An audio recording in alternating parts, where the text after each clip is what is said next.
Welcome to a special Sunday edition of Golden Days, brought to you by FanDuel, the official sportsbook of Golden Days and the Believe Network. I'm joining you because there's, I don't know if breaking news is the right way to label it. It's all over the place. I doubt you're coming here not aware of Shams Charania's report from early this morning. Again, we're recording this on Sunday, September 28th. But there's a bit of news pertaining to personnel. There is no news pertaining to this nightmare scenario that is the Jonathan Kaminga standoff. But the Warriors, at least according to Shams Charania, now have 10 players on their roster, even though it's not official yet. Tomorrow is media day as well. And this is going to be a funky media day. This is going to be fascinating because, and I'm ready to ask some questions. And I'm sure a lot of other people are prepared to ask questions. And I'm curious to know if the Warriors players and brass are ready for these questions. You don't think people are going to ask Stephen Curry, hey, are you really prepared for Jonathan Kaminga to sign a qualifying offer so that he can basically vanish on you guys midway through the season? Hey, are you ready to have a teammate whose agenda is going to be different from all of yours? Hey, are you ready for endless questions about Jonathan Kaminga, not about you or the Warriors? This is the distraction that awaits the Warriors if this Kaminga thing is not resolved with anything besides a qualifying offer. It's a disaster. Lascelles Powell Jr. adding that DeAnthony Melton is also reportedly signed. Look, we broke that news better than anyone else just from seeing Melton updating his social media channels. I've said this before and I'll say it again. When Clutch Points report something, we're not going to report it as a fact, okay? That organization, let's not fool anybody. They're not the bastion of journalistic integrity. And they're the only ones commenting on the Melton thing, so we're not going to pretend that's an actual report. But yeah, in all likelihood, DeAnthony Melton is going to be the 11th guy. Hopefully, Seth Curry will be the 12th guy. I have no idea if GP2 is going to be the 13th guy. I don't know if they can afford him. It's going to depend on what they pay Kaminga this upcoming season. And New Jersey's adding, man, I'm tired of Kaminga. I agree. This whole subject is exhausting. The good news is one way or another, we're going to have actual basketball coming very soon. Yeah, let's talk about Al Horford. We're not going to talk about Brock Purdy. That's for the other shows out there. Side note, Brock Purdy. I mean, I've never been sold on the kid. We're not here to talk Niners though, but yeah, that sucks. That just sucks. Crappy game on that front. And Jay Hardaway saying, so is a sign and trade with the Kings on the way? No, that's not happening either because the way the CBA is set up this year, trading Kaminga is a damn near impossibility, and Joe Lacob doesn't want to lose him. Joe Lacob wants his cake and he wants to eat it too. Joe Lacob wants to lowball Kaminga, wants to continue treating this kid unfairly, like him and Steve Kerr have been for the last 4 years. And yet you have half the fan base pretending this is all his fault. All Joe Lacob has to do is guarantee that third season. That's it. All Joe Lacob, see, even my puppy is riled up right now. This Jonathan Kaminga subject is exhausting. So let's talk about Al Horford, and I'll try to answer your questions as well. Mick saying the Warriors need size. Agreed. That's why this DeAnthony Melton signing is good news. Let's talk about it here on a Sunday afternoon, the night before media day. I believe training camp starts, I think, also tomorrow. Technically, the NBA has it scheduled for the 29th. It's going to be either tomorrow or Tuesday. I don't know. The Warriors are a mess. I think that's the only safe assumption or safe statement I can make pertaining to this club, because their behavior is not of a high-class organization who takes care of their players. Do you not think other NBA players are looking at this right now going, why would I ever sign with that team? And so that an owner can dick me around and lowball me and support a coach who jerks around my minutes. And this is a disaster. There is nothing good from this standoff. And again, the moment I talk about it, my puppy gets riled up. Bubba's a smart dog. He knows what's going on with the Golden State Warriors. So his daddy teaches him everything. Let's talk about Al Horford. Let's talk about the Warriors. This is the Golden Days. They always find something to nitpick, and that's because there's expectations for us to win. Leave me alone this summer. Woo! Let's go. In a minute, I'ma need a sentimental man or woman to pump me up.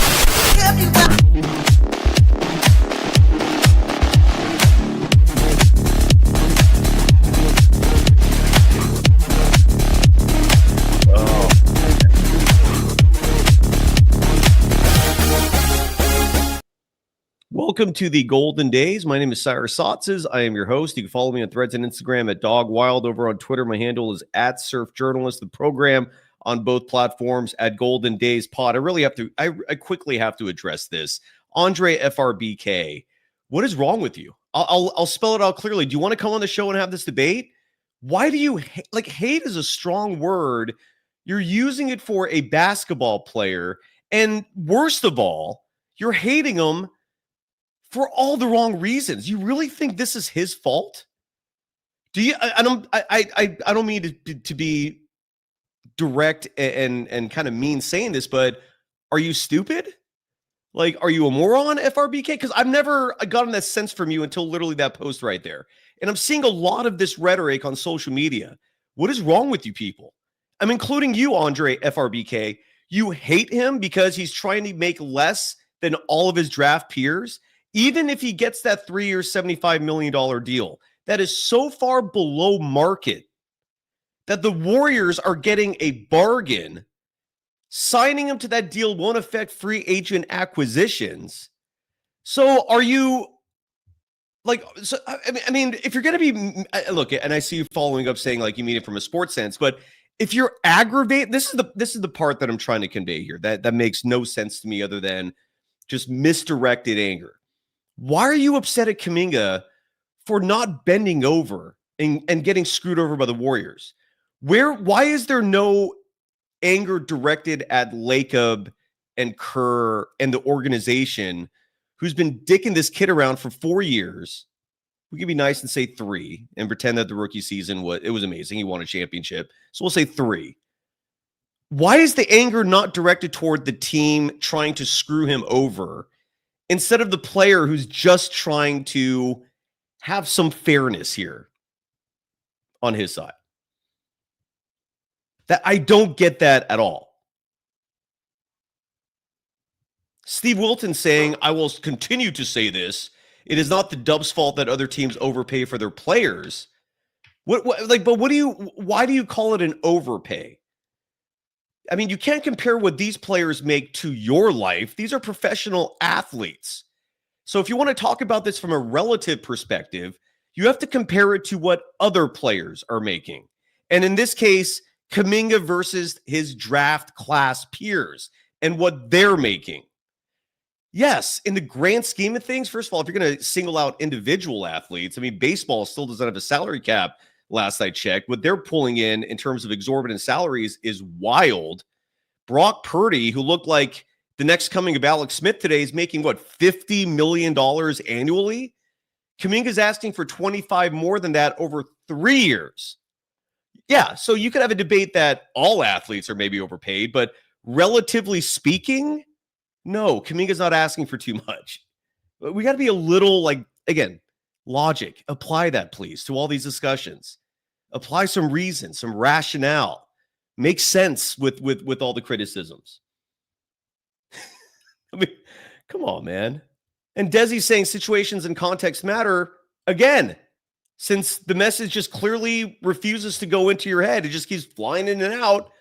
Cade Cunningham made $314 million guaranteed off potential, since you're looking for context. Jalen Green, $146 million guaranteed off potential. You want context? I'll continue. Evan Mobley, $305 million guaranteed off potential. Scotty Barnes, $257 million guaranteed. Off potential. Jalen Suggs has had, one healthy season? Dude can barely shoot. $180 million guaranteed. You want context? Josh Giddey, who just got signed by the cheapest owner in the NBA to a 4-year, $100 million guaranteed deal. Jerry Reinsdorf is a Scrooge, reincarnated as an NBA owner. The dude has never touched the luxury tax, and he just gave Josh Giddey a $100 million guaranteed contract. That's called context. Franz Wagner, who can't shoot the ball nearly as well as Jonathan Kaminga.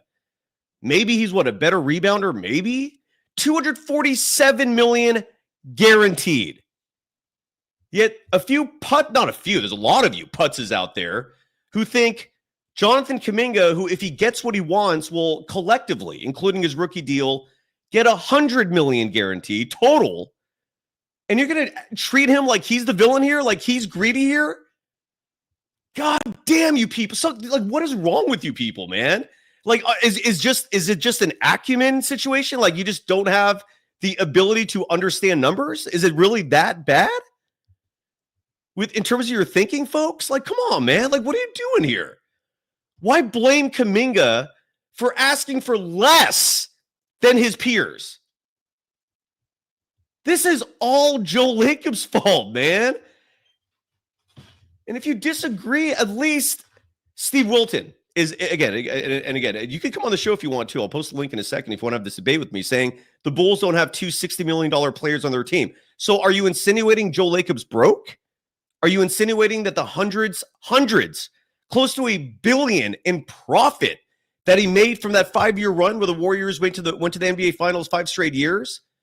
Are you worried about his wallet, dude? Why do you care how much Joe Lacob spends? Are you related to him? What is going on here, man? Why do you care how much Joe Lacob spends if he can easily afford it? Oh my God. Look, if what Kaminga was asking for would affect free agent signings, okay, now you're applying some logic here. If Joe Lacob came out and said, I might have to sell the Warriors, we're financially strapped and I can't afford to pay Kaminga, okay, now there's some logic applied here. And Steve, I love that you're setting me up for these because I don't mean to dude. What? So Steve writes, so why didn't the Dubs not sign Horford so they won't be hard capped? No, it's not because they don't want to be hard capped. It's because they don't want Jonathan Kaminga to be in a position where another team can offer him an amount that the Warriors can't match. That's what they're worried about. So on one hand, they're deathly afraid of losing Kaminga, and on the other hand, they're trying to lowball him. Yami saying the D writing for Kaminga needs to stop. It'll stop when over half the fan base stops D writing Steve Kerr and Joe Lacob. Is that a deal? When that stops, I'll stop. Because every other program out there are doing the D writing for Steve Kerr. You have a plethora of options to choose from there. Last I checked, there's one program who's actually trying to make sense of this mess that morons like you just don't want to hear. Steve Wilton still coming in, saying the middle level hard cap. I don't even know what that means. That doesn't make sense. There's a first apron, which is at $195 million. There's a second apron, which is at $207 million. If and when Al Horford signs the taxpayer mid-level exception, the Warriors will be hard capped at $207 million. And if that Al Horford deal turns into an actual contract, which as of right now it's not, Al Horford will not be a media day tomorrow because he's not technically under contract. Shams Charania reporting that Al Horford agreed today, this morning, I guess, to a deal with the Warriors. No specifics provided, except that it's a multi-year deal. And based off all the reporting this summer, it's likely going to be for the taxpayer mid-level exception, which is going to be for $5.6 million times 2. So it's going to be a 2-year, 12 what is that? 12.1? Is that what he's going to get ultimately? Approximately? I still don't follow what you're trying to say here, man. And here, I'll even put the link up so you can have this discussion with me. I don't want to waste time all day just having a back and forth with a few schmoes in a chat. No offense, but dude, I mean, if you're going to sit here and pretend that Joe Lacob is the innocent one here, yeah. Yami is writing, hating on Steve Kerr is a specific thing that Warriors fans do. No other fan base. Okay, first of all, you're not even making sense from a grammatic perspective. And I think what you're trying to say here is no other team criticizes their head coach. Are you out of your mind? Yami, branch out. Gain some perspective in this world because you clearly lack it. This program, even with the Steve Kerr criticism, is G-rated content compared to anything you're getting on the East Coast, north of DC and north. Oh, dude, you're just you're naive. That's all I can say to a comment like that. And here, I'll put the link in the chat if anybody wants to come on and actually have a conversation about this instead of just writing keyboard warrior crap and pretending that everything's fine, or that we're somehow the villains here. Yami's adding, Steve Kerr's respected unanimously. Really? You know everybody in the media and NBA circles? Get the F out of here, dude. Yami, shut up. It's not even your facts are wrong. Either come on the show, I just put the link, or I will block you for the ignorance, all right? I'm literally inviting you to come on the show and try and justify your ignorance. I'm waiting for you to write one more thing so I could ban you for good, because not only were you wrong on your stats, we're nearly at 5,000 subs in a year. Not bad. I'd love to see what you're doing. Okay, he wants to get blocked. Bye. I mean, again, you could either be a massive coward and write ignorant falsehoods in the chat, or you can come on the show and talk to me. I mean, you're revealing your own character by continuing to hide instead of having a discussion. It says a lot more about you than anything else. But real quickly, I just want to mention Al Horford, Shams Charania reporting, not providing numbers, but reporting that Al Horford is going to come to the Warriors. The deal is not signed. They can't actually sign it until this Kaminga thing is resolved. And the Kaminga thing is not resolved. Media Day is tomorrow. I am going. There will be no episode of V for Valkyries. We've rescheduled that for Tuesday. There's going to be another doubleheader Tuesday. V for Valkyries at 12 p.m. I-80 crossover Tuesday night. Tomorrow I will be at Chase Center, where I'm fascinated to see what the hell is going on here. Like for all I know, I could show up tomorrow and it's going to be an early morning thing, and maybe everything's resolved by then.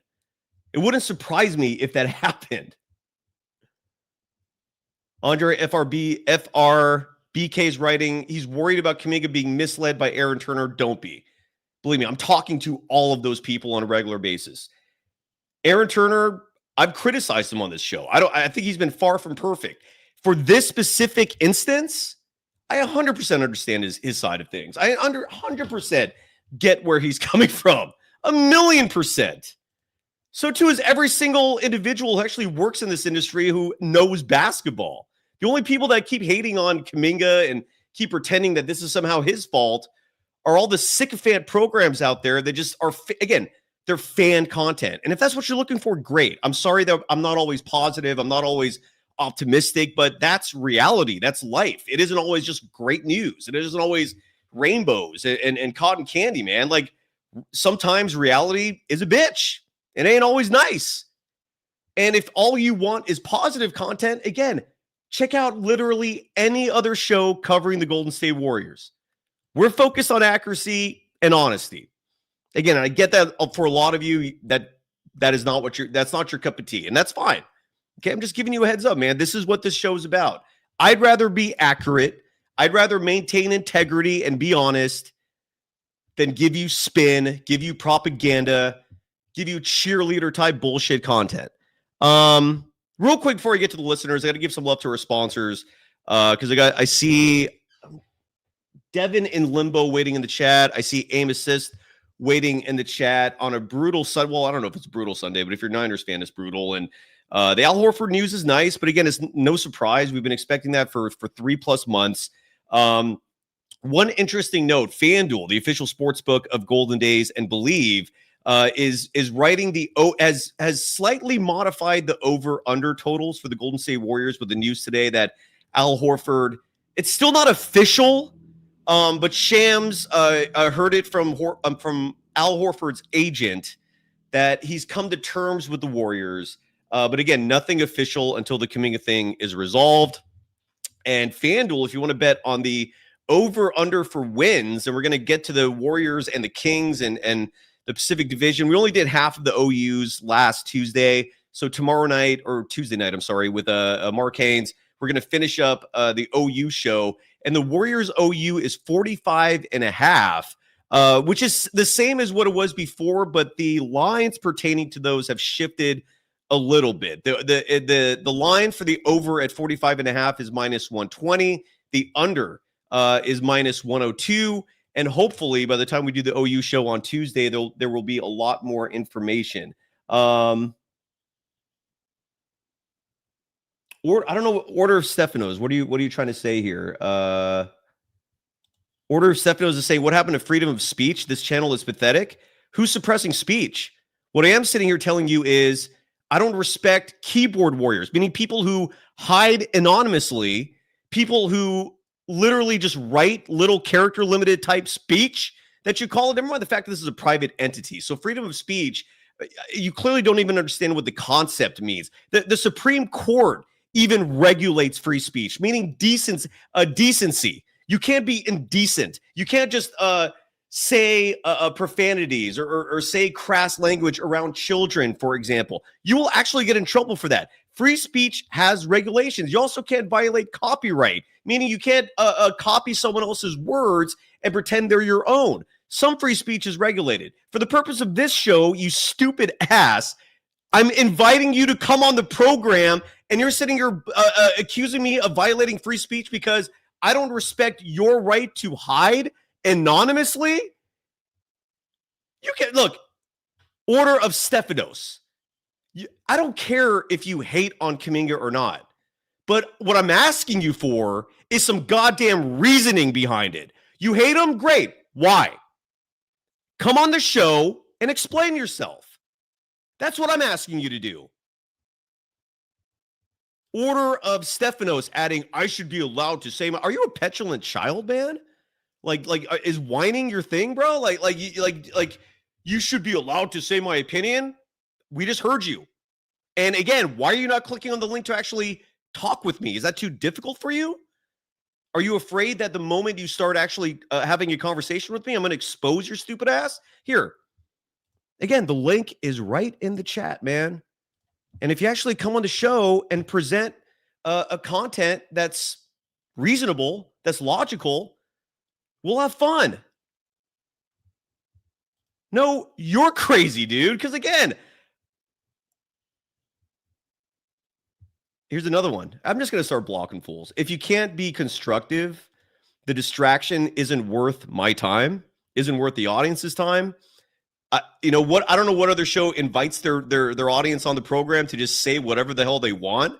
I'm literally giving you free speech, and you are literally becoming a distraction to the show. So that's how this rolls. You can come on the program, but if you just want to espouse dumb shit in the chat that is a distraction, you're out.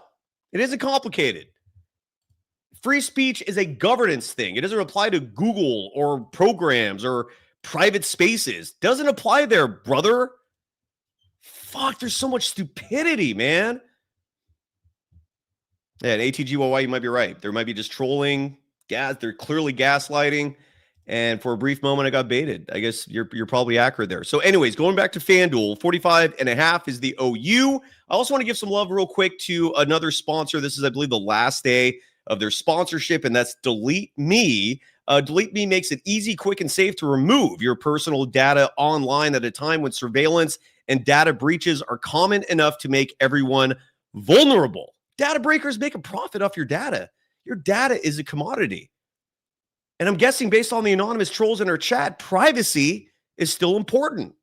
God forbid someone finds out who is behind the utter ignorance of the words. Well, Delete Me can help all you trolls too by maintaining the privacy of your data. You can protect yourself with Delete Me. Take control of your data and keep your private life private by signing up for Delete Me now at a special discount for our listeners. Get 20% off your Delete Me plan when you go to joindeleteme.com/pro and use the promo code PRO at checkout. The only way to get 20% off is to go to joindeleteme.com/pro and enter the code PRO at checkout. One more time, deleteme.com/pro. Use the promo code PRO. I saw Devin in limbo wait a while, and then I think we lost you for a second, and now you're back. Welcome to the program. What's on your mind?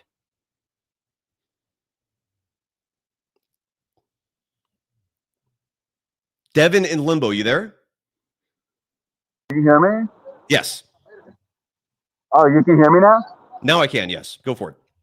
Oh, okay. Wait. Hold on one second. Sorry. Hold on. Okay.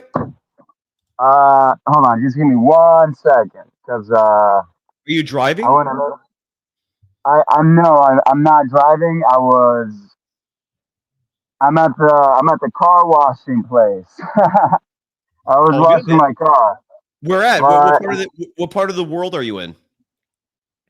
I don't want to give away my location, but Why? Oh, we just lost him again. Devin, I'm going to bring you right back. Aim assist. That silky smooth voice. How you doing? Yo, Sai was good.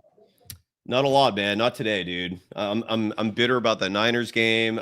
I can't believe this Kaminga thing's still going on. I have no clue what to expect from media day. I'm annoyed, brother. How are you? Man, I'm good. And to the people talking about freedom of speech, bro, you talking. What you talking about? You talking right now, bro. Like, Sai tell the real. That's what I like about Sai, bro. Thanks, I don't brother. like nobody too boring that just, be D-Ron Kerr. Because I ain't going to lie. At the beginning of the season, I used to watch somebody like that, bro. He just take curse out. Oh, well, what are you going to... Man, no, bro. You got to tell the truth, man. Like, you got to be blunt about it. And those people, dude, look, a lot of media people showed up around 2013, 14, and they've had the easiest time of their life because for 10 plus years, all they had to do was just repeat whatever Steve Kerr said and act like it's their own idea. And you had Stephen Curry saving the day for, again, 10 plus years. Congratulations. Last 2-3 years, suddenly you had to actually apply some analysis to your content.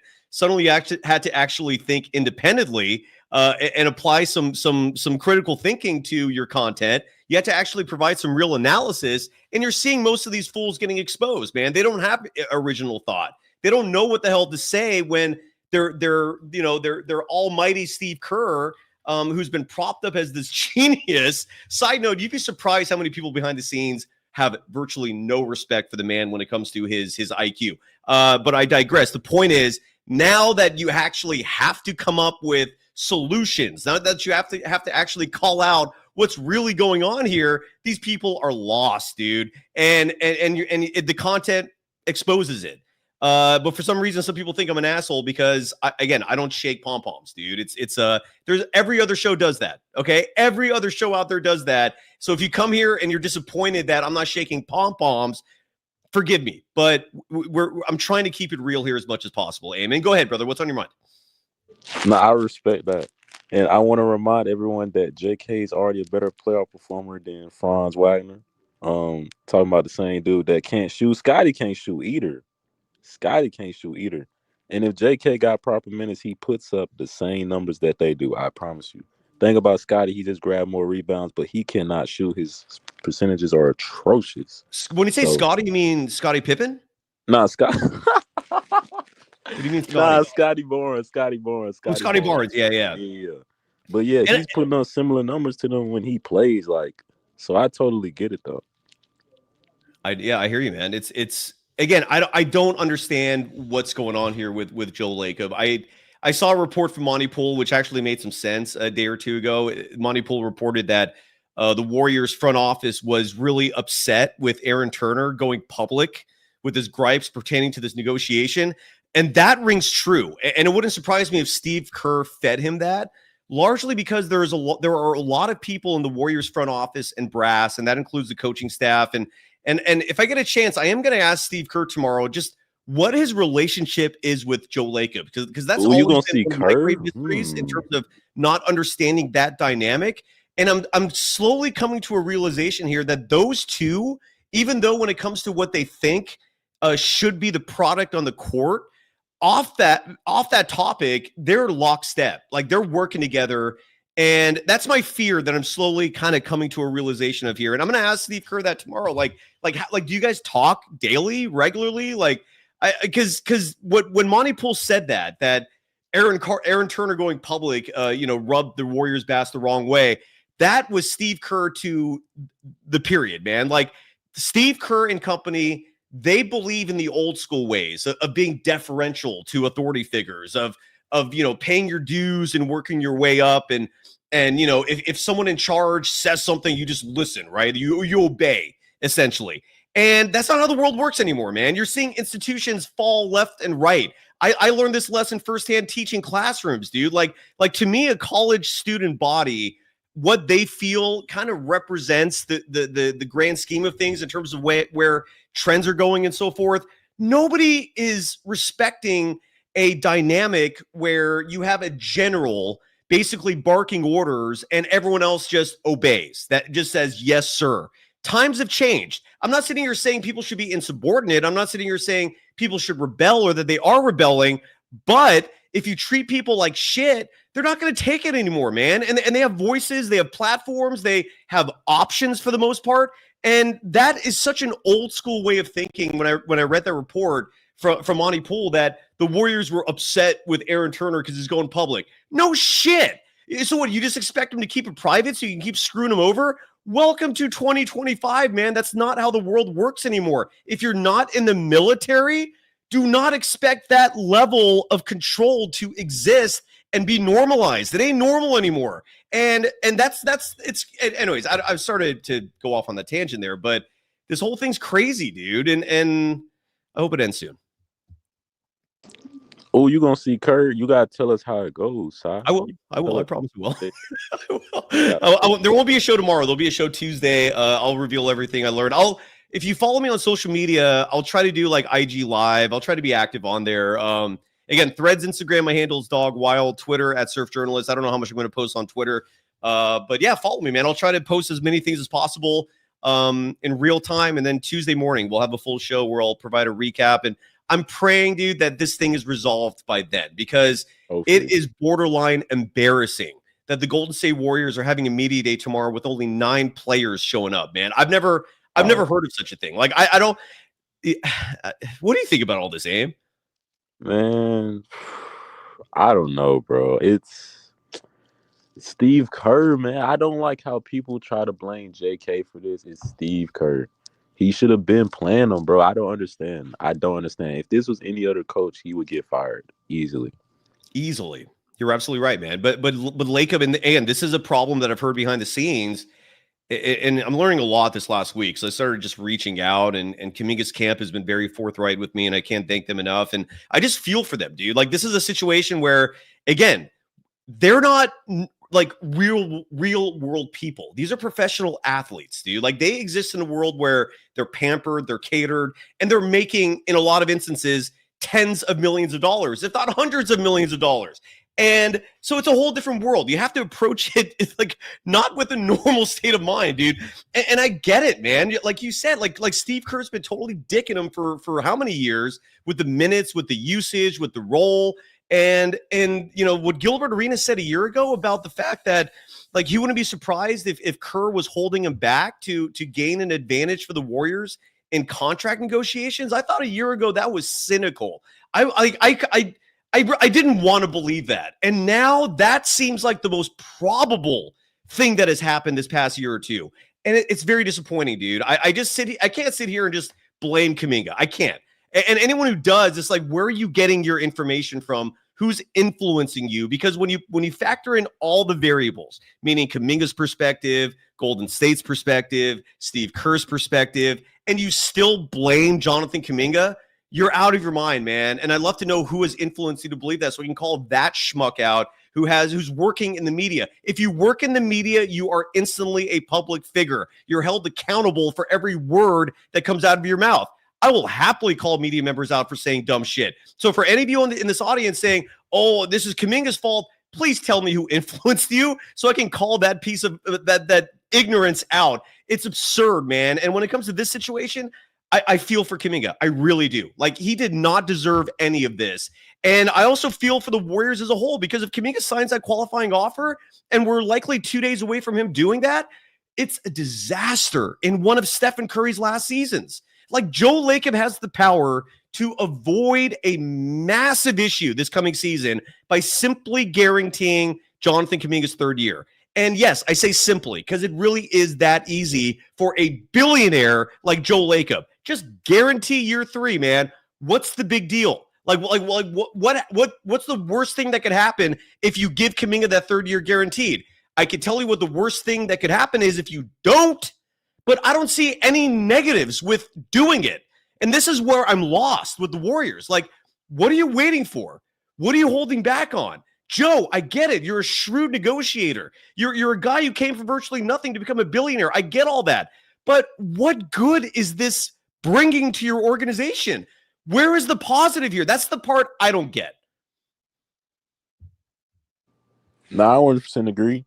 But before I go, I do want to say again, like, these other players, bro, he's drafted with, other than Caden Mobley, when he gets minutes, I don't see anybody else that much better than him, actually. Like, Jalen Green, come on, bro. You really think Jalen Green is that much better than Jonathan Kaminga? No. He just gets more minutes.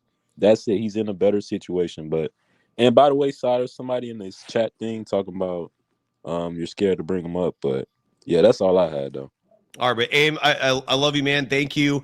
I got some, Yami is actually joining me on the show. I'm grateful for that. Yami, why do you hate Kaminga, man? What's going on with your rhetoric? Explain yourself, sir, and thanks for coming on. Or miss. I have no idea. Yami, you literally wrote in this private chat, I ain't scared. You thought you could block me, and now I got your link. Let's do this. And you're sitting here quiet. What's going on? Unreal, dude.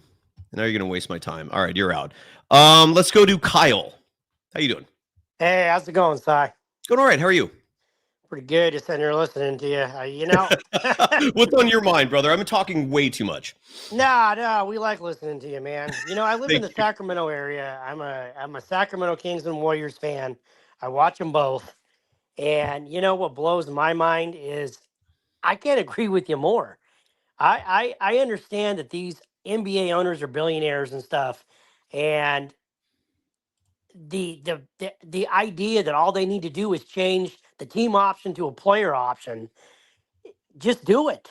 Just do it. Get it done with. I mean, even Vivek would do it. You know what I'm saying?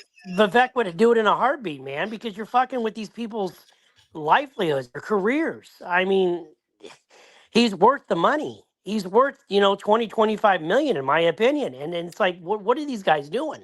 Are you a Kings fan? Because if yes, what I also don't understand is why you guys aren't ratcheting up the offers to get this kid. Kaminga on the Kings would be phenomenal, dude. And I say that as a Warriors fan.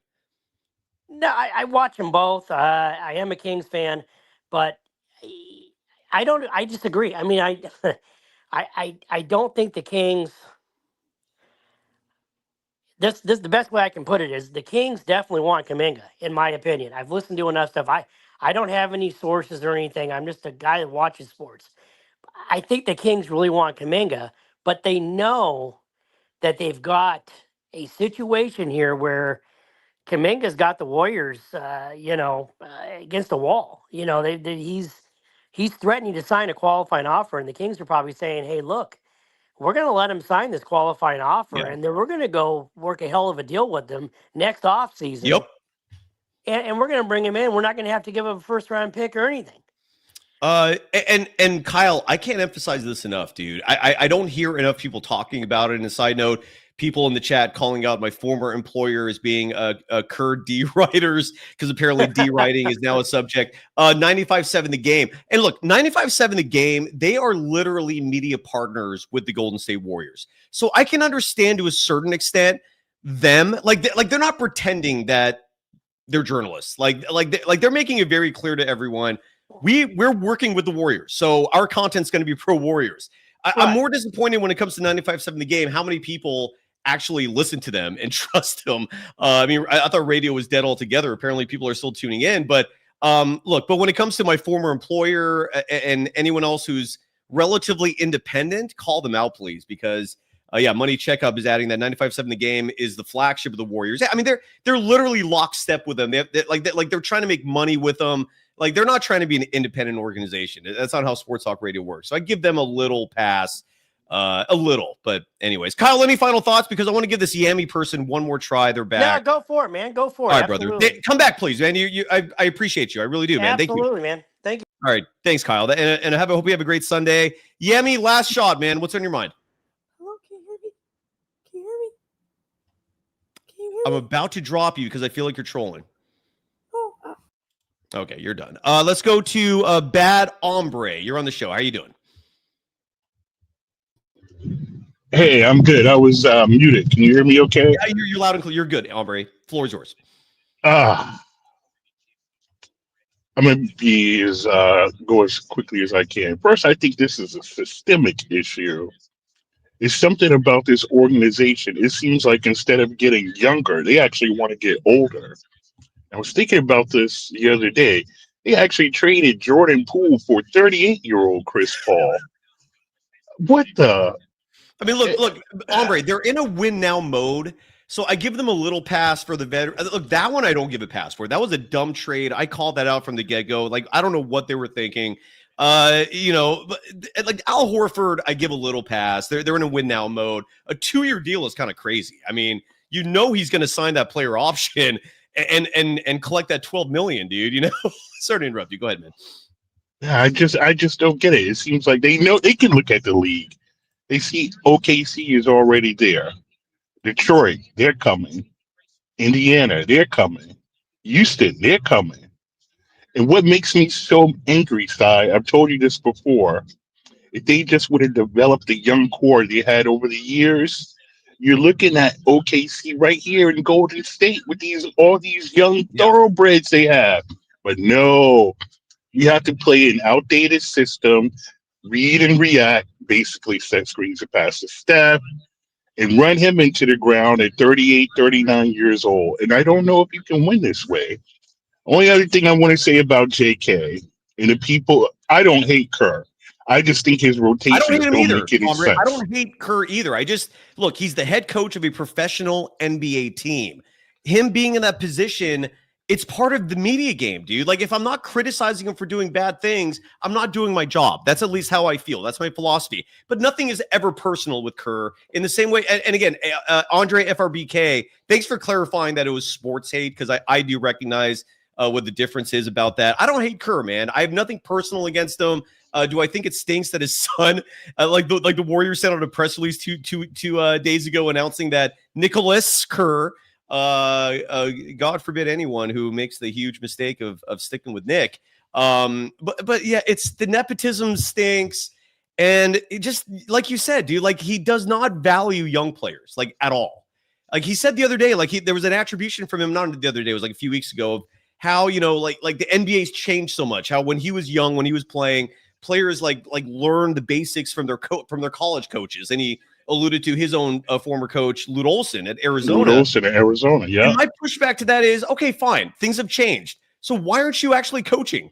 Oh, okay, great. You have an added responsibility of younger, more raw players. So do you not have it in you to work a little harder and teach these kids? Is your schedule, is your personal life too busy to put in some extra time with these young players and get to know them and work with them on a one-on-one basis? Or is that too much for you? Is Steve Kerr too big of a star to be hampered with such little tasks like that? That's the part that rubs me the wrong way, Hombre. I don't know how you feel about that, but that's just me. No, I agree with you. bring in. Thank you. He can also bring in some veterans that he played with to help some of these young kids. I mean, look, you played on the '96 Bulls. You can't bring in Dennis Rodman to teach these young kids how to rebound. You can't. It'll take what, an hour? You can't bring in Rodman to work with these kids. You're talking about one of the greatest rebounders of all time. I just don't like his rotations. They don't make any sense. Nope. Perfect Which is a huge example. reason why again, we have no idea if it's official, but I like the idea of Seth Curry being on the team because he's a guy who can actually look. I get like half the. My guess is, if I can read the room accurately here, my guess is that half the fan base approximately is not very excited about Seth Curry, and they point to his size, they point to his age. I can't tell you enough how massively huge of a pickup that's going to be. He plays great ball on the court. I rarely, if ever, see him make mistakes. If high IQ is important to you, he's as high IQ as it gets for a basketball player. And I'll take him over Pajemski, and I'll take him over I'm drawing a blank on the other name, but anyway, my point is Steve Kerr cannot play favorites with Seth because that's Steph's boy. So he's almost forced to play him, and I'm saying that's going to be a very good thing. I'm excited for that. Ombre, do you like Seth? And I'm not judging you if you don't. I promise. I don't think we really need any more guards, to be honest, because there's already a logjam. So you got Buddy Hill, Steph, Pods, Moody. Is that going to reduce Moody's minutes? Because he doesn't seem to like Moody either. Yeah. Now, remember what I wanted to say. I was watching The Last Dance, and I think Steve Kerr is kind of a hypocrite because he says, "Oh, Phil would always let us play through our mistakes." Well, if you're a young guy on the Warriors and you make one mistake, you DNP for 2 or 3 games. You're making too much sense. So you're making way too much sense. I don't know where this is headed, but like I think I told you last year, they should have just got rid of Kerr and kept Kenny Atkinson, and I'll just leave it there, and I'll sit back and listen. But most of these guys, they don't know anything about basketball. They're just repeating what they read on Twitter and they heard on 95.7 The Game. A lot of These are the same people who would say Jordan is not the GOAT because he got swept by the '86 Celtics. They don't know any. They're just repeating foolishness. So I'll just sit back and listen. Ombre, don't be shy about showing yourself on camera too. You don't have to, but I'm just saying. Okay. I think early on you did once, and look, I'm human. I know there are moments where I get heated and I blow my top, and I think I did that with you once, and I feel bad for that. I feel bad the last show for Sachin, I think was his name as well. It's not. I'm never proud going back watching the tape and seeing myself do that. With that said, No, it wasn't me. You was cool with me. You was cool with me. You didn't take that personally, and all I'm saying is don't hide because of me, man. No. It's just a lot of weirdos out here. And one last thing I want to say very quickly: that guy Friday, he made me think of something that I didn't even think of. I forgot your guest that was co-hosting with you. He said that and he was right. I said that Kaminga was the Warriors' best player, but if you think about it, he literally was the best player on the floor. Yeah, and that's including Minnesota. Good point. But that's who the fans. That's who you all want to get rid of. Okay, then see how well that's going to work out for you. I cannot emphasize, and I'm hearing there's some breaking news. I'm going to check here. I have my Twitter app open, which is I've got a nice little stream. It's like a news ticker. Oh, Shams Charania. Is this a real report? Is that his real account? Let me confirm here real fast. Yeah, that's a real Shams. So Shams Charania, this is not a huge thing, but reporting that the Warriors' number 56 pick in the recent draft, Will Richard is signing a 4-year contract, 2 years fully guaranteed. So, I mean, I guess that's news. I wouldn't call that breaking news. Is there anything else, man? I thought I saw in the chat, oh, great. Okay, the Warriors signed their 2nd round pick. Big deal. Oh, Shams Charania is reporting. Oh, this is a big one. All right, let me share the screen for this. Okay, so the Warriors are basically announcing all these things so that when we have media day tomorrow, we know at least who the roster is going to be. Shams Charania reporting that GP2 and DeAnthony Melton have committed to signing deals to return the Golden State Warriors. So GP2, DeAnthony Melton, and Al Horford are now locked in for the Warriors 25-26 roster. Where's the Seth Curry news, man? So is Seth still up in the air? Like I that disappoints me a little bit if that's true. Are you still with me, Ombre? He left. Desi, what are your thoughts on those moves? Yeah, hello, can you hear me? Yeah, loud and clear, man. Yeah, so I think that means JK is taking the qualifying, right? GB2, D'Anthony Melton, like Will Richards too. Like, is that confirmed? No, I mean they were going to sign. They were going to sign no matter what.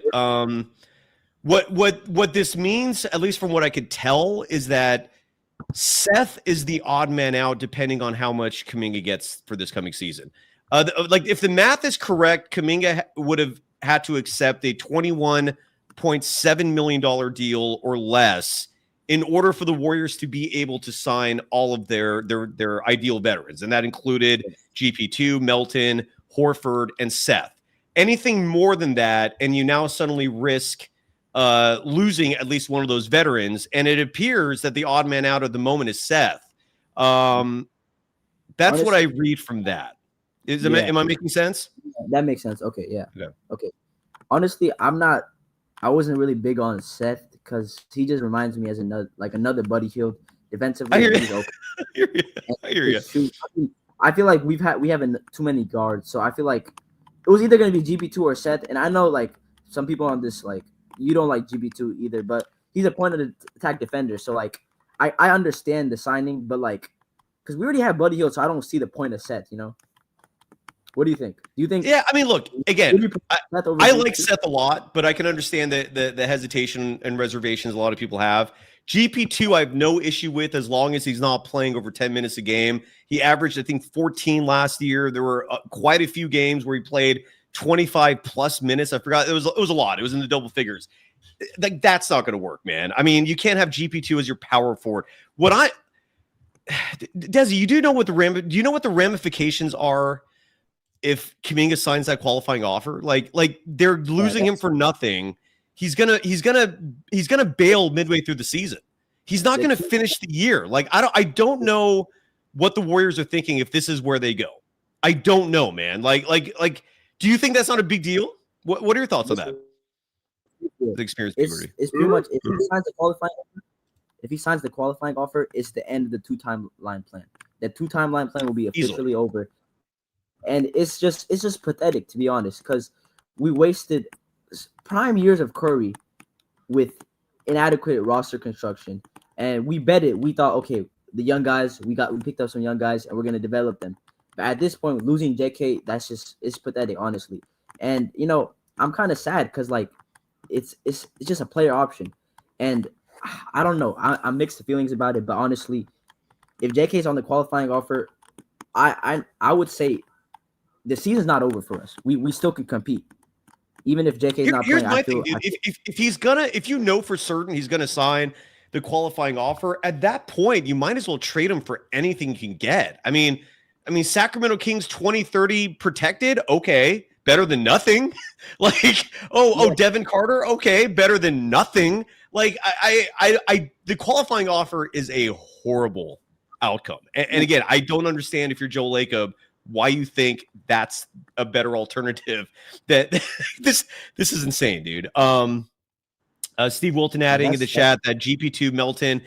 I saw in the chat as well. Some people are saying that Seth is also on board. I'm still trying to find a story that indicates that. Desi, do you see anything about that? Like with Seth Curry? No, I don't see anything. I think of course we could trust really Shams and Slater. So I don't know. Yeah. I haven't seen anything. I haven't seen anything either. No, again, I'm not like. Let me see if the news, if there's anything. Okay, so this is a story. Sorry for the titillating content here as I'm trying to like research during a live show. So the Stein line is recording again. This is Mark Stein, his Substack reporting that there's a strong expectation league wide that the Warriors will also be signing Seth Curry in addition to the Horford, Melton, Payton trio. So there you go. And I trust him. Mark Stein's again. He's someone that I would trust. Is it? So how's the contracts working? Kaminga would have to take. Would it still work with Seth now? Well, again, what I've reported this before, and I'll say it again. Jonathan Kaminga's camp has emphasized that whatever the amount is that Kaminga will make this year, they will work with the Warriors to not let it sabotage other free agent pursuits. So what that means is that $21.7 million amount, they're okay with. So, take that for what it's worth. So, a paid chat here, Hugh Vision, $5 saying, I don't want Kaminga on the team. I value chemistry over skill potential. If we can flip him for anything, I mean, look, if it's either the QO or get rid of him for nothing or for practically nothing, flip him for practically nothing. I'll take that 20-30 protected pick. I'll take something over nothing, clearly. But yeah, this is, I guess, Desi, if you don't mind me asking you this real quickly, if let's say Kaminga is out, all right, which is a very real possibility, because if he signs that qualifying offer or threatens to, and it gets to October 1st, 2 days from now, and that becomes a very real possibility. And let's say the Warriors flip him to I don't think they're going to send him to the Kings. I don't think they want him to go to the Kings. Jesus, this is ugly. I don't know. I guess what I'm trying to ask you, Desi, and anyone else in the audience, I see Shogun is going to join us next. Like, the Warriors without Kaminga this year, how real are they to you? Oh, about that, I think we're still good. An extra wing would be so helpful, honestly. Like JK playing 20 to 25 minutes would be nice. It would be nice. But I wouldn't say our season is over, because I feel I'm looking at the West, and the West is for sure is stacked. But I think this team is gonna go far. I know I've been hearing a lot of pushback from Armando and other people saying, "Oh, we're about to be a 19." I push back on that highly. This team, the setup. When I saw those last after All-Star break, Jimmy, Dre, and Curry cooking, that's what I saw. That was different, and Here's where I freak out if Kaminga ends up not coming back. And OMG, it's Manny, I apologize. Dropping $1.99, adding that Will Richard signed with the Warriors. It's a 2. So Will Richard will be either the 14th or 15th player on the roster. That's how it's looking. He'll probably spend some time in Santa Cruz as well. 4-year contract for Will Richard, not Will Reddy, even though that's always in my head, the name. I don't know why. 4 years, 2 of those years guaranteed. I'm trying to think if there's a comparable salary, but that the Warriors have done recently. Anyway, so Will Richard, and I like the kid, man. I think he can play. It's a good pickup. But I'm very worried about the Warriors if they don't have Kaminga or a Kaminga level player. Because here's the issue, Desi, and I'd love to know your thoughts on this. There are every back-to-back. Let's say there's 15 back-to-back games this year, right? Yeah. So 67 of your 82 games, you can expect your veterans to show up and be there. 15 of them. So 15 out of 82. What is that? 20%, somewhere around there of your games, you're not going to have your veterans. And it's those games that freak me out. That's one of two things that really freaks me out. One is you're not going to, without Kaminga, your team, when the veterans rest, looks very mid. They look very average. And here's the bigger issue, though, I think. You're counting on soon-to-be 38-year-old Steph, 36-year-old Dre, 36-year-old Jimmy, and 39-year-old Al Horford to stay healthy. If Steph gets hurt this season, and this is why so many people just don't want to think about this very real possibility. If Steph gets hurt, what if Dre gets hurt? What if Jimmy Butler gets hurt? What the hell are you going to do? What are you left with? You're banking your entire season on these old guys staying healthy. That's dude, that's such a roll of the dice, dude. That's such a flip of the coin. That part freaks me out. What are your thoughts? That's a true concern. I agree. That's the negative. That's the con, pretty much, with not having Kaminga, because Kaminga would play those games, those minutes, and he would take some off the load off the Warrior, the old guys, because he's a capable offensive player, and he's good with pick and rolls, and he's good with attacking. So that's true, but anything that's a general concern. But I'm just saying healthy, our team looks fine. But that's yes. a true concern. You're right. We can't do nothing about that. And I just don't get, if you're Joe Lacob, why not just give him that third year, man? And all these worries go away, and we can go into the season like gung ho, man, like feeling great about things. Like let me put it to you this way. Let's say, for the sake of argument, Jonathan Kaminga and the Warriors do come to an agreement. Let's say that they resolve this thing and year 3 is signed. And I think we have a good idea what the team is now, even though we've known for like months, but now it's starting to become official, at least according to Charania. This team is awesome. Okay. Like think about this for a second. Here's what I picture the starting 5 would be if Kaminga's on the team: Steph, Melton, Butler, Kaminga, Al Horford. Awesome starting 5. Off the bench for you: Pajemski, Seth, Moses Moody, Draymond Green would anchor your second unit. Quentin Post is now backing up Al Horford and playing big minutes. And on top of that, you also have GP2 lurking. You have Trace Jackson Davis lurking. You have Will Richard, who's going to play some significant minutes here and there. GP2, who I still think has a lot of value as a chemistry guy, as someone who just kind of boosts morale for the team as a whole. And again, side note, I don't know why you wouldn't just hire him as a coach. But you know, he's back as a player. I really like how this team looks, man. Like if Kaminga comes back happy. If Kaminga doesn't come back happy, they still might be good, but all those good feelings are they don't exist, man. I guess I'm coming into the season with just tepid excitement. That's, you know what I'm saying? That's why I don't want the drama. The drama is the worst part, because like even like the players like Curry and them, they were saying like you could just tell they don't want any drama during the season. That's what the veterans don't. They don't want that, and I feel like just giving him the player option would just solve all of this. They said he's going to be fully engaged. I would push back on the part of my starting lineup would include Draymond, just because his defensive ability. I understand why it would make sense to put JK. And even look, I'm just spitballing. You're right. You're like, let's say you're right. I'm still happy. I'm still exalted. That lineup, you know? I know I like that lineup with JK, but I'll play that during the regular season to just save Draymond. And there you go. Exactly. And again, that's another huge point, right? Like, you want your veterans feeling rested for the postseason. You're like, that is suddenly jeopardized if you don't bring Kaminga on board. Media day tomorrow should be interesting, man. I don't like the fact that it's so early in the damn morning, but I will be there, and I'm beyond fascinated. Something tells me the Kaminga thing could also be, if things are moving this fast with the team being put together, it wouldn't surprise me if by morning suddenly Kaminga's on board. Like, I mentioned on the show before that the veterans were going to meet with Lacob. I have no idea if that meeting happened, but I just cannot. I don't know. I just can't picture like Steph going to Joe Lacob and saying, "What are you doing? Like, if you don't give him that money, like you're effing up this whole thing this year." And Joe just saying, well, you know, like I don't know. I'm going to be optimistic, I guess, on that point. On that point, Sam Gordon adding, confirming, and Sam's going to be on the show next week. Beat reporter for the San Francisco Chronicle, that the Warriors have reached agreements on deals with DeAnthony Melton and GP2 and Will Richard, as IMG Manny mentioned. So that's where we're at. Ooh, Chardal is going to join us to finish up the show. Anyways, any final thoughts, Desi? I want to get to Shogun and Devin in limbo, and we got 3 more people before we wrap it up. Any final thoughts?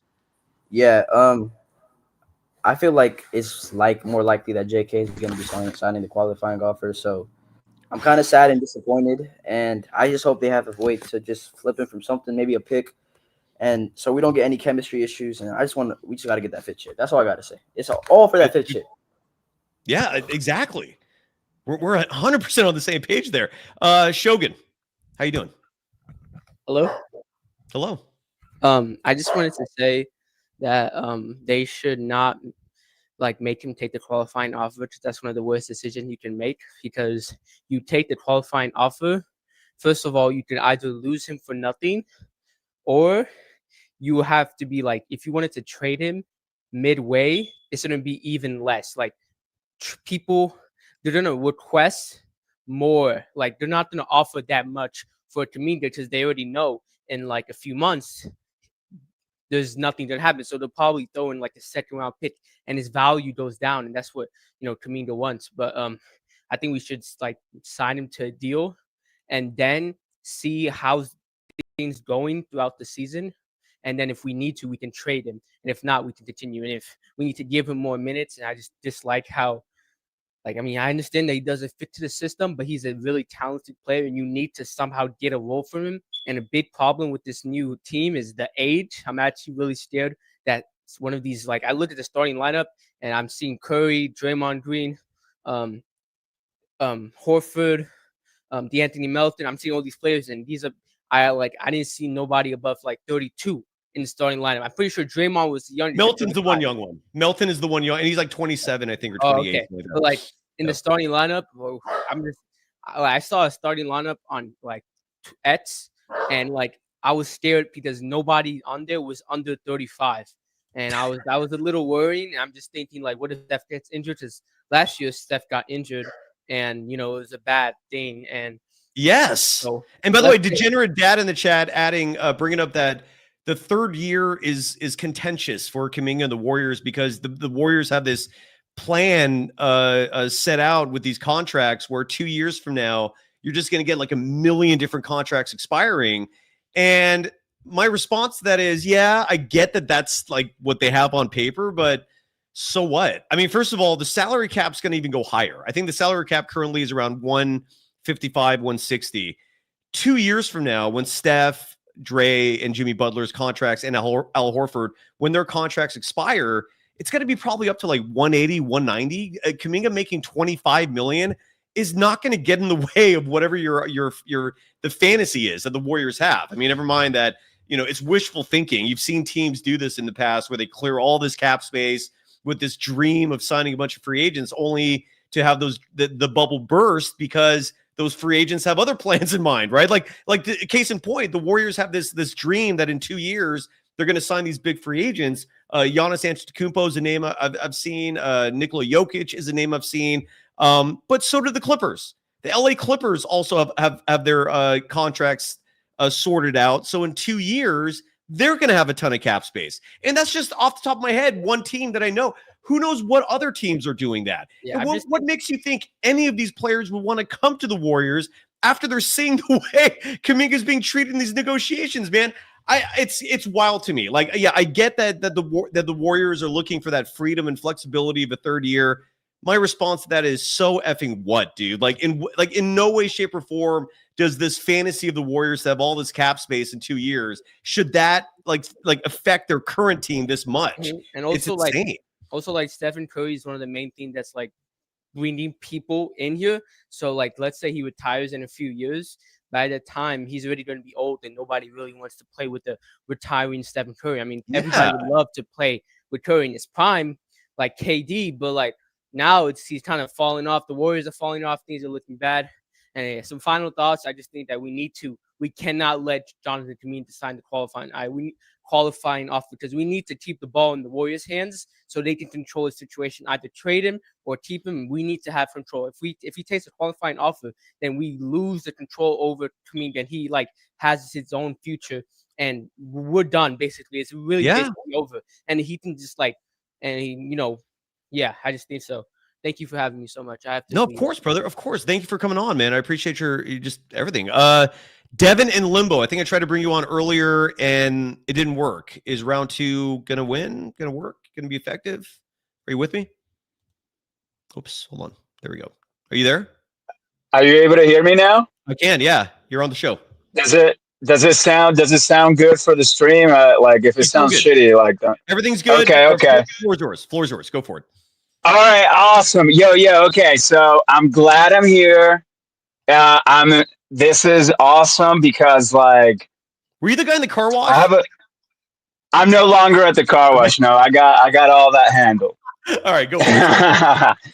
Yeah, but hey, I just want to give a shout out to all the Warriors fans that are in this live stream that are watching.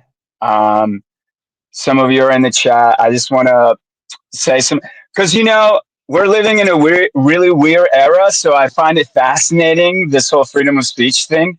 But I want to say a few things. I want to say a few other things as well. I want to keep it, kind of short because I'd love to come back. But Get to it. Okay. So I want to start off by saying, okay, so you motherfuckers are like, oh, freedom of speech. Freedom of speech only for me, not for thee. So I just want to say a few things, okay? Good Trump All right. Go ahead. Okay. Thank you. All right.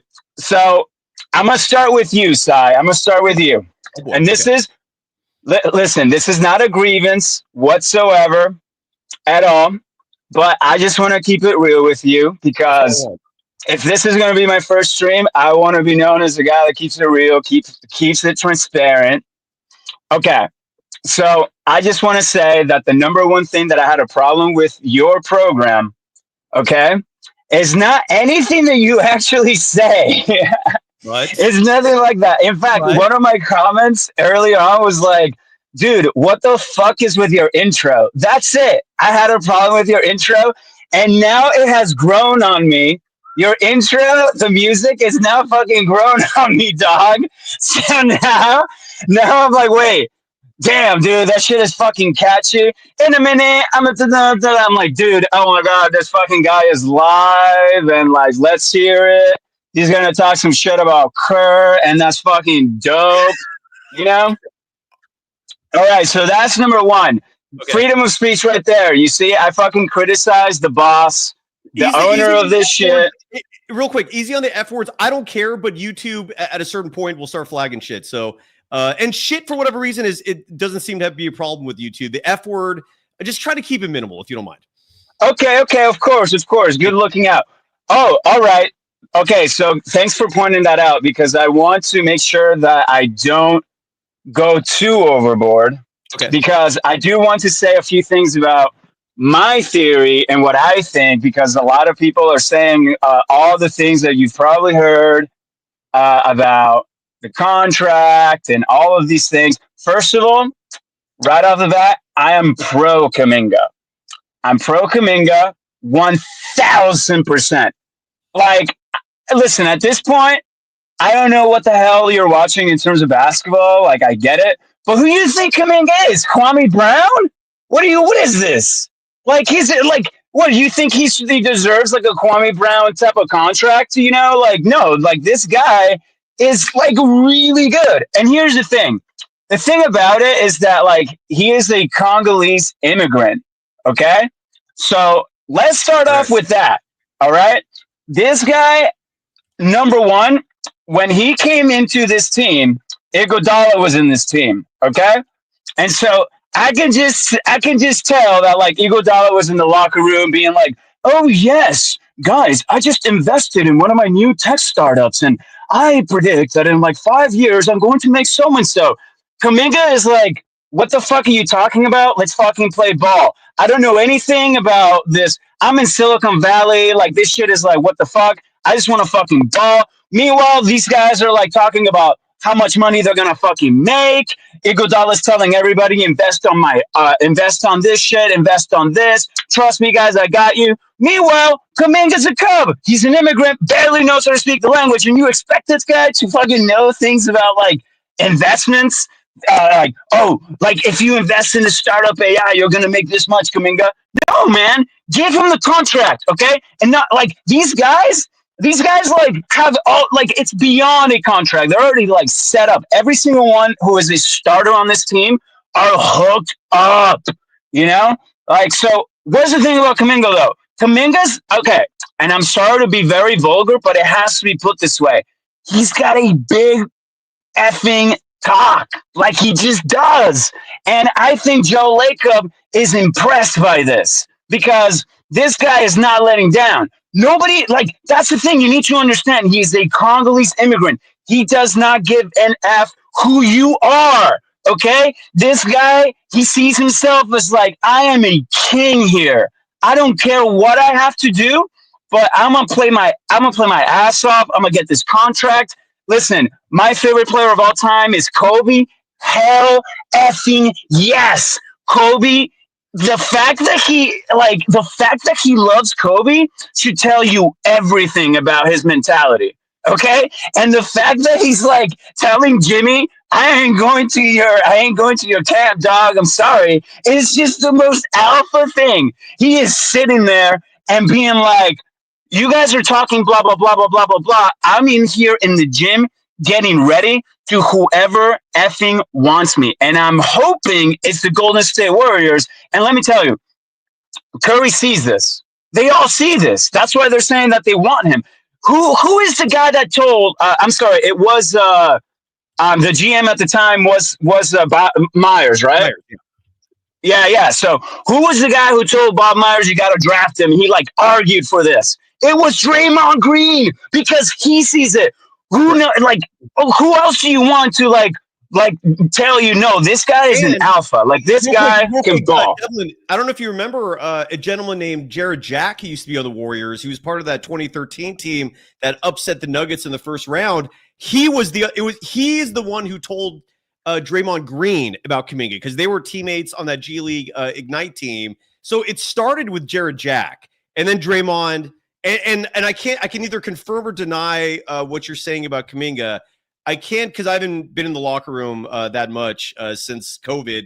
The new restrictions have been put in place, so now that's why you have that tier 1 thing. Only select media can go in, but it didn't used to be like that. And I can confirm without going into graphic detail that will make the audience feel awkward.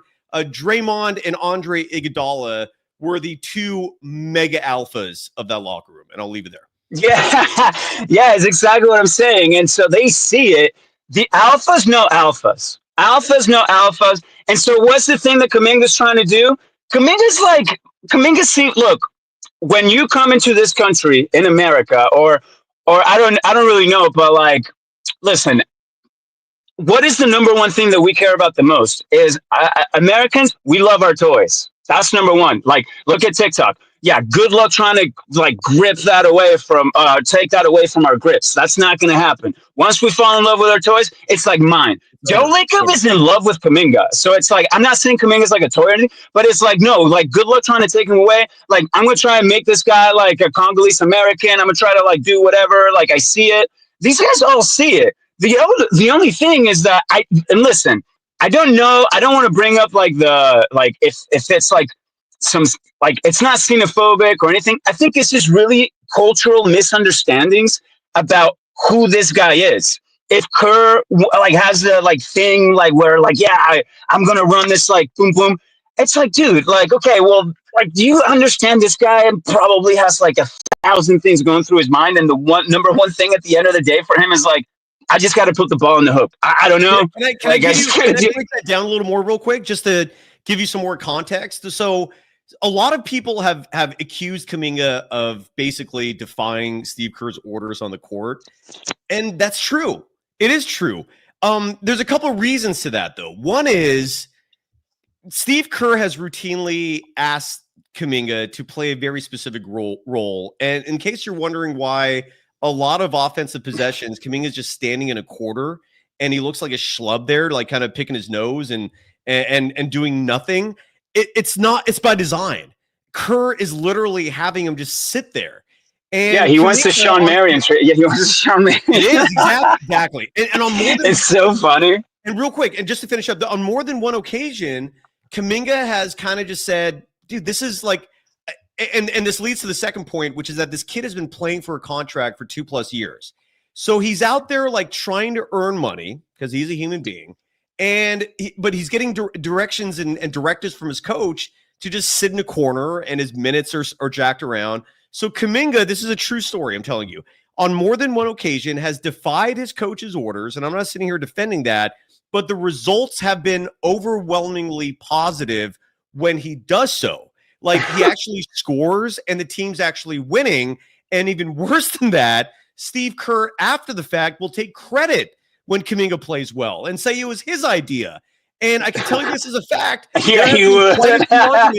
Real quick, there have been quite a few arguments between Kaminga and his camp and Kerr when that happens because they get pissed off about that. Steve Kerr then goes, well, you're not even listening to me in the first place. And they get into these back and forths that usually come to a peaceful resolution. I could say with absolute certainty, Steve Kerr and Jonathan Kaminga, they like each other. Like they could see this relationship working, even though Kaminga has at times been really egged on and Steve Kerr has been egged on as well. It's been a tumultuous relationship. It could still work though. And I just wanted to add that context. Yeah, no, bro, like you better love Kaminga. He plays hard. Because the thing about it as well, like, and look, that's so awesome. Look, I didn't even know about the Jared Jack thing.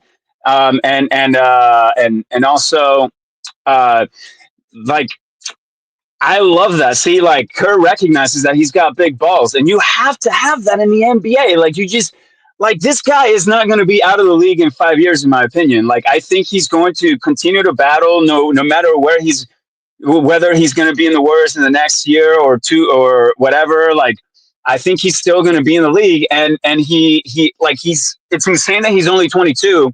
And you got to remember that he also already has a ring, and that's probably the reason why other teams like don't want to get into the Kaminga like business or whatever, because they know that that's like a major factor. Because when a player has a ring already in the resume, you have to respect that. Like, I'm sorry, I don't know, like for example, like if you went, like let's say one of the things that I was thinking, I was like, oh, like the Clippers could definitely like do something where they can take Kaminga, maybe like in a way or whatever.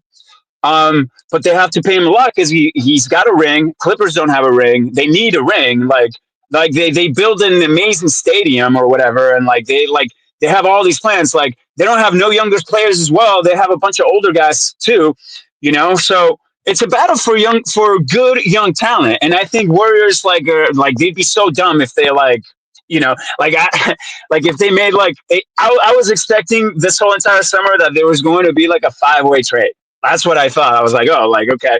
I think because these things kind of happen like that. Wrap it up, please, just because I have someone else waiting. I want to go myself. All right, go for it. Yes. All right. Oh, you're done? That's it? You can finish up if you want. I don't want to just. Oh yeah. Okay. Yeah. No, I'm sorry. Yeah. Thanks for letting me know. I just don't want to hold up too long because it's my first time. You killed it. I'll just leave it at that.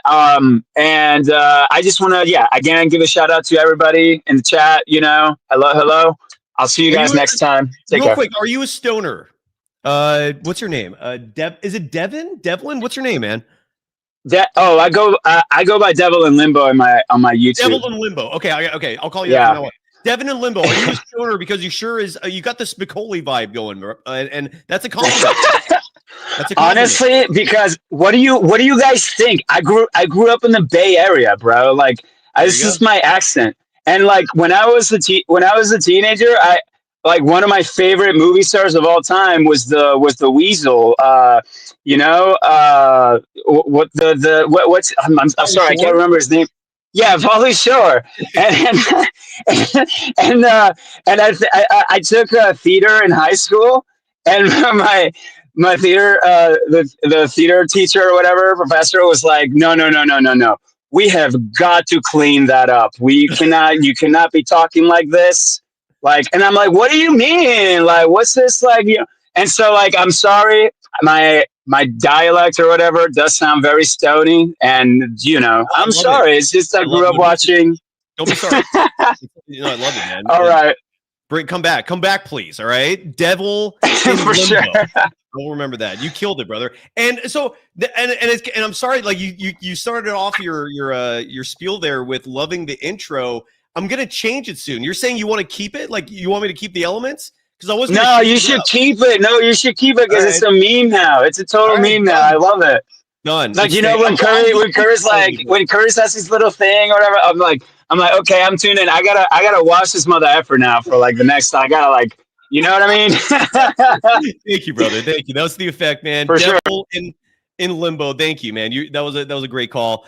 And just to recap, a long show as we start to wrap it up here. I want to add Bobby Marks on Twitter is writing an interesting comment that the Golden State Warriors. Now, granted, I don't know if he's factoring in Seth Curry in this, but what Bobby Marks is tweeting is that with the 4 commitments today, and I think he's referring to the 4 commitments that Shams reported, so I don't think this includes Seth Curry, that the Warriors still have approximately well, here I'll just show you the tweet so you can see visually for the YouTube audience, and then I'll articulate myself for everyone else.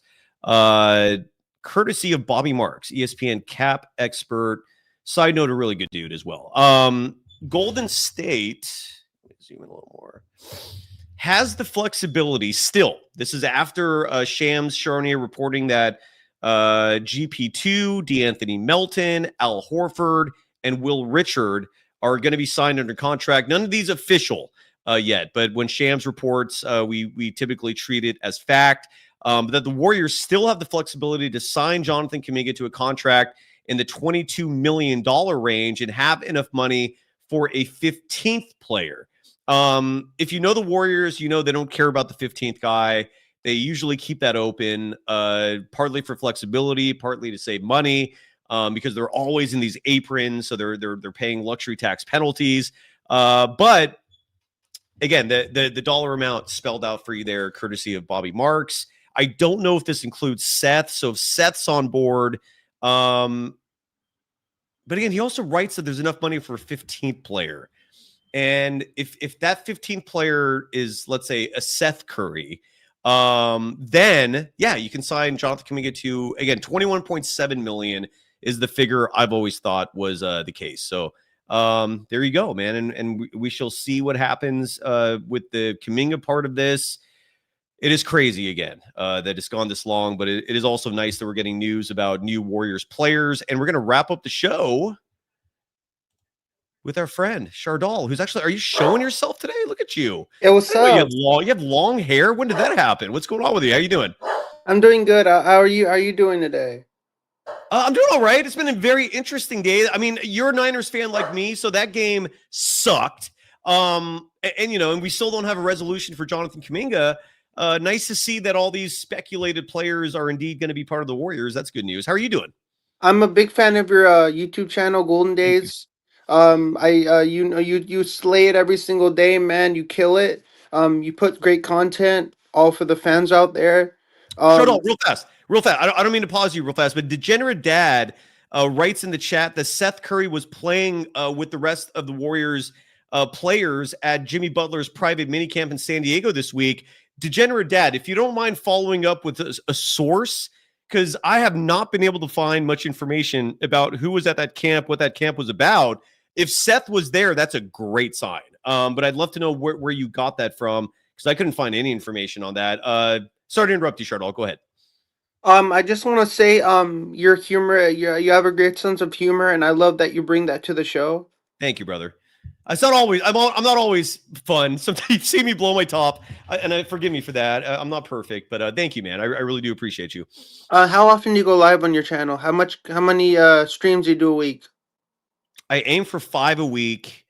Usually like 3 to 4 of those are live. Sometimes all 5. I mean, look, the season's about to start, so every pregame, every regular season game, we go live after. I don't know, Chardal, what's going on with your channel, man? Where'd you go? Why are you hiding from me now? So for me, I'm a big fan of the Warriors. The whole Jonathan Kaminga situation is a mess right now. Hopefully he doesn't sign the contract.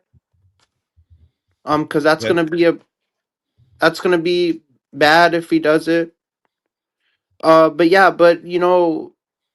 watched the Niner game today, coming back from San Francisco. That was a tough game to watch, man. Like the 49ers shouldn't have deserved to win that game. What are your thoughts on Brock Purdy, dude? Do you still have faith in him? I still have faith in Brock Purdy. All right. I've lost a little faith, but that's me. What were your thoughts on the game between the Jaguars and the Niners? It was very disappointing. It was again, Brock Purdy. I mean, game-winning drive. Look, to me, a great QB finishes games, closes games, and wins games. And Brock Purdy, sometimes he finishes games. He has those game-winning drives, but there's also a lot of pivotal moments where you see what happened today, a turnover. And I don't know, man. I'm tired of game managers. I want like a legitimate gunslinger. It's been nearly 30 years, Chardal, since Steve Young retired from the San Francisco 49ers. It was 1999, I believe, is when he retired. And to this day, they haven't replaced him. The Green Bay Packers, the moment one of their QBs is done, they have another one lined up, another legend. And I don't know why the Niners can't replicate that. But anyways, how are you doing, man? You good? I'm the only person who has the guts to show themselves on camera. None of the people that call into the show ever show their face on camera. Bravo. Whose jersey is that? Stephen Curry. Nice. And why are you wearing sunglasses inside? Do you have a migraine or are you just doing it for effect? It's my personality. I just I like like to it. I like maintain a it. All right. personality. Got a little Howard Stern in you. That's what Howard Stern does. A few of the rock stars, some rock stars put the glasses on inside. What's the song? Isn't there a song that says I wear my sunglasses inside? Anyways, Shardal finishes up, man. Any final thoughts as one more time, just to summarize, the Warriors are almost there. Pieces are fitting into place. And Shardal, actually do me a favor before you close things out. What should I ask tomorrow at Media Day? Do you have any requests for questions for specific coaches and or players? Top 5 activities that you like to do in your free time. Or that, sure. So for me, I feel so great showing my face on camera, calling into your show, and I'm gonna be showing my face from now on every time I call into your show. Okay, I like it. Good stuff. Because I really, because now I look like I'm live on the show with you when I show myself on camera. It looks like I'm your co-host. I could be Yes, your sir. co-host if I wanted to. You're playing the part right now, so good job. No, can I be your co-host permanently? Like, can I be on the show every time you host? Can I be on the show with you? As of right now, I think the format we have is good, Shardal, and I hope you're okay with that. Look, you're on the program to fit you. You're our closer. You're our Rob Nen. You're our Brian Wilson. You're our whoever the current relevant closer. You're our closer, brother. That's a good role. You're not cool with that? You want a bigger role? I want a bigger role. We'll revisit. We'll revisit that. No guarantees. Yeah. Sai, when I was watching that Jaguars game and 49ers game, I was coming back from a Giants game. I went to San Francisco up at Oracle Park for a Giants game, and I was coming back in the BART, and I turned the game on Fox Sports and watched the game while I was riding back home on the BART on the BART. And I looked at that punt return touchdown that Jacksonville Jaguars scored. I believe it was an 87-yard touchdown by Parker Washington. That I crashed out when I saw that. Really? I was in the You BART. had a top five list. I Where's your top? slammed. You had a top 5 list, Shardal. Where is it? Present it to us. Top 5 list of what? I don't know. You said it. You said you had a top 5 list of like things that make you happy or things to do on a. I don't know. It was your idea. My top 5 things that I like to do. I want to get out of here. I like watching movies. I like playing video games. I like hanging. I like spending time with my cat. I like watching the Niners, and I love watching the Warriors. I hear you, man. You got a whole audience, dude. Don't you like that? I have an audience. They think you're funny, dude. Look at that. You don't even have to say anything. They're laughing. Bravo.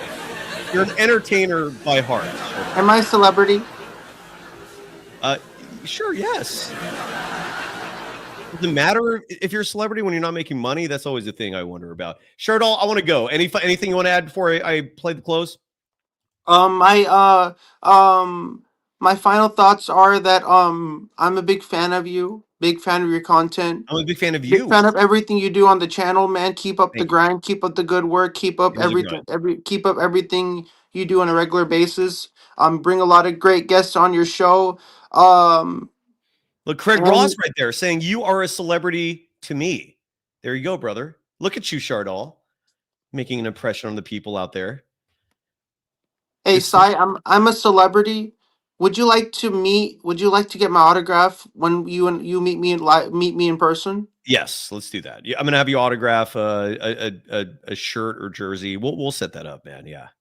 Can you get Sai? So when I autograph a shirt or a jersey, can you give me many shirts and I'll do an autograph signing at a mall or something, and people can come in and meet me line up and meet me in person, and I can get a photo or a selfie with them, and I'll pay them to get a selfie or photo with me. Why would you pay them? Shouldn't they be paying you? And yes, if you actually do that, they'll pay me. So I'll give them. Inscriptions are going to be $75. Flat items are going to be $50. Jerseys are going to be $200. All right. Chardal, final thought. I need to eat. I need to walk my dog. I got stuff to do. Final thoughts. My final thoughts are that I love calling into the show, and I would love for you and I to do a show together on my channel, because that will be your debut show to come on my channel. Do you know when you're free, so you can hop on my channel? We'll figure it out, okay, Chardal? No, I have your email. I know. We'll figure it out. I'm not gonna. I don't know my schedule right now. We'll figure it out. Where did you get those sunglasses from? Like, did you buy them at the mall, or did you have them mailed to you? Like, my dad got them for me. The Ray-Bans. Ray-Bans. That's a good brand. Your dad has good taste. You're wearing a Steph Curry jersey. Your wall behind you is completely blank. What's that strip that along there? Is that like a scarf?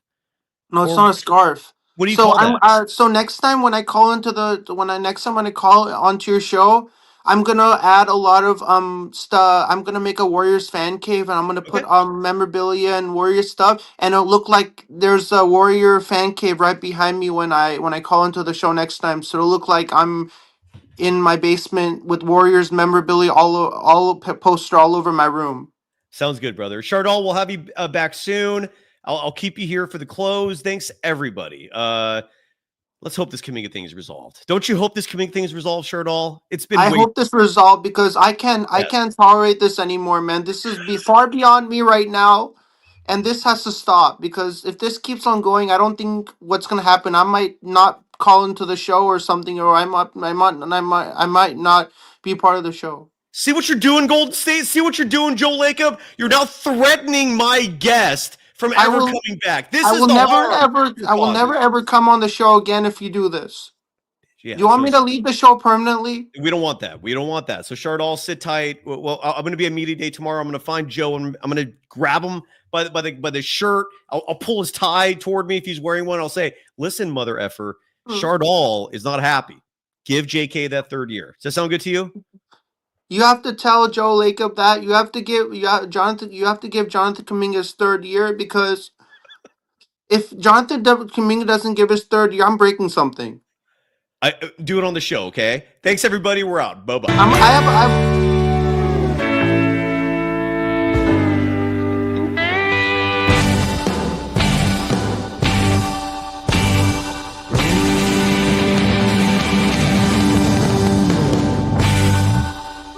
Bye.